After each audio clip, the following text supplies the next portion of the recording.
Agora sim, com todas as informações, meu caro Thiago Pires. Hoje tem final, hein? Hoje tem final. Grande final, né? E, na verdade, Fernando, não tem como falar em esporte hoje e não falar nessa grande final, porque os olhos do mundo estão todos, né, em direção a esse jogaço que vai acontecer. Por isso a gente vai falar dessa grande final do Mundial de Clubes, viu? Pode rodar o TP pra gente dar todas essas informações, para o pessoal ficar bem já animado, porque a partir das 3 horas, o estádio King Abdallah, em Jeddah, na Arábia Saudita, vai receber esse jogaço entre Fluminense e Manchester City, viu? E a gente tem, claro, todas essas informações agora que a gente preparou um VT para vocês. Pode rodar.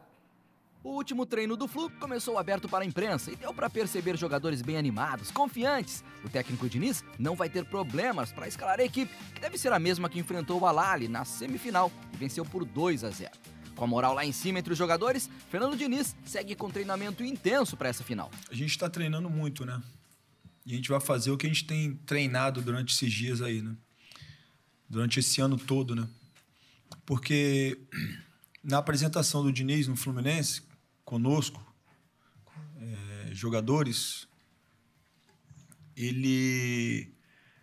a primeira coisa que ele falou foi: a gente vai trabalhar para ser campeão do mundo. E faltam poucas horas para, quem sabe, Diniz entregar o que prometeu. A gente sabe que a gente vai jogar contra o maior time do mundo, como a gente já falou várias vezes. A gente sabe disso, eles também sabem que eles são muito bons, mas isso não impede a gente de sonhar e de fazer o nosso melhor, que é o que a gente vai procurar fazer amanhã. E o amanhã de ontem é o hoje. Chegou a hora do Fluminense buscar o título inédito. E olha só, durante a coletiva, Felipe Melo não gostou de uma pergunta de um jornalista árabe que questionou sobre problemas no setor defensivo no último jogo, onde o Flu venceu o Al-Ahly. Bibi, a gente ter tido problemas no setor defensivo, você me arrebenta, irmão. Pelo amor de Deus. Eu não falei disso. Pelo amor de Deus, Habib. Aí não. Treta por lá. Por outro lado, com um dia a menos para descansar, o Manchester City fez um treino mais leve. O técnico Pep Guardiola não anunciou a escalação, mas costuma mexer na equipe. Os dois times disputam o Mundial pela primeira vez e o treinador tratou de destacar a importância do confronto.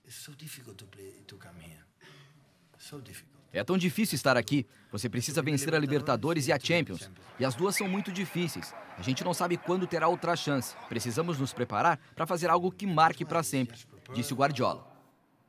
E quem vai ganhar o jogo hoje, viu? Passa lá no Instagram, @portalscc10 e dá o teu palpite. Eu já dei o meu, né? Mas passa lá e também dá o teu.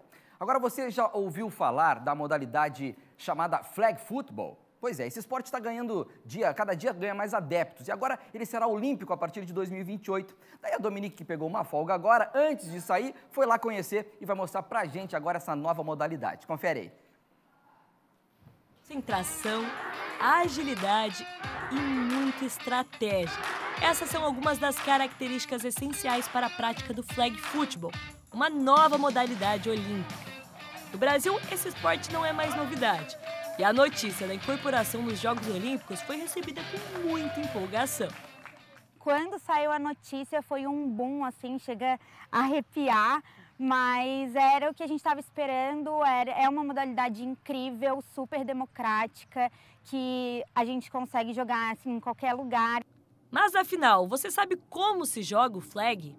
O flag é um jogo de conquista de território, então o objetivo dos ataques é entrar no campo ou na endzone adversária, né? Então, para quem conhece um pouquinho mais do futebol americano, as dimensões do campo são um pouco menor, mas o objetivo do jogo é igual, ele é um objetivo de conquista terrestre, né? O nome do esporte vem por causa dessa fitinha aqui, que se chama flag. E o principal objetivo do jogo é conquistar territórios. Então, quando você está com a bola na mão, você tem que correr. E quando a flag é retirada, aí a jogada para. Ele é um esporte muito menos agressivo comparado ao futebol americano, né? Porque a gente não tem essa simulação de derrubar as pessoas dentro de campo ou qualquer coisa assim do tipo, né? A gente faz essa simulação do tackle com essa retirada da flag, né? Então, a gente brinca que não tem contato, tem um pouquinho, assim, mas obviamente é bem diferente do futebol americano, assim, não é um jogo tanto de corpo a corpo assim. Aqui no Brasil, o flag começou a ser praticado em São Paulo.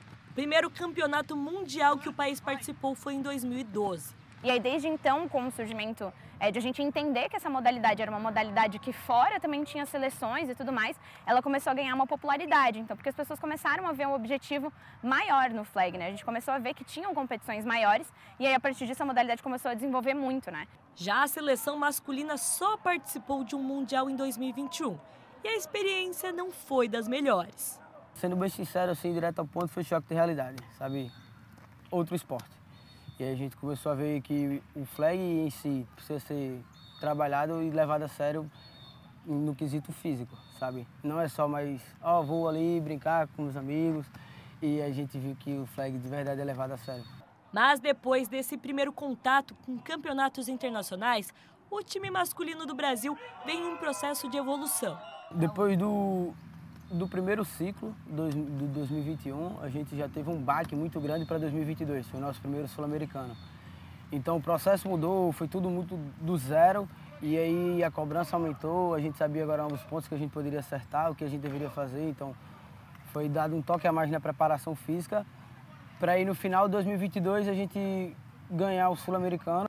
Em Florianópolis existem 2 times, o feminino Desterro Atlantes e o masculino Floripa Ghosts. E a última lista de convocados para a seleção da modalidade foram chamados 8 atletas homens e 4 mulheres dos times da capital. Eu sempre tive um pezinho no esporte, mas nunca tinha imaginado chegar na seleção, né? Tá sendo uma experiência bem legal, bem importante, cheia de aprendizados, assim, e eu espero continuar aprendendo bastante com o processo da seleção. Para mim ainda a ficha não caiu, então a gente teve agora o camp aberto da seleção e, tipo, ver o nível das pessoas, tipo, a seleção feminina é incrível, assim, conhecer pessoas de todo o Brasil foi sem igual. E o diferencial do flag é sua facilidade. Isso torna o esporte muito democrático. E aí, já pensou em começar em uma modalidade nova? Afinal, as Olimpíadas de 2028 estão logo ali. Boa, Domi, obrigado pelas informações aí, muito legal essa modalidade, viu? Segunda-feira eu volto trazendo aí tudo sobre o mercado da bola, viu? Tem jogador indo embora, tem outros chegando, tem técnico que tá também aí já mantendo nos times aqui do país. Eu volto segunda-feira, até lá.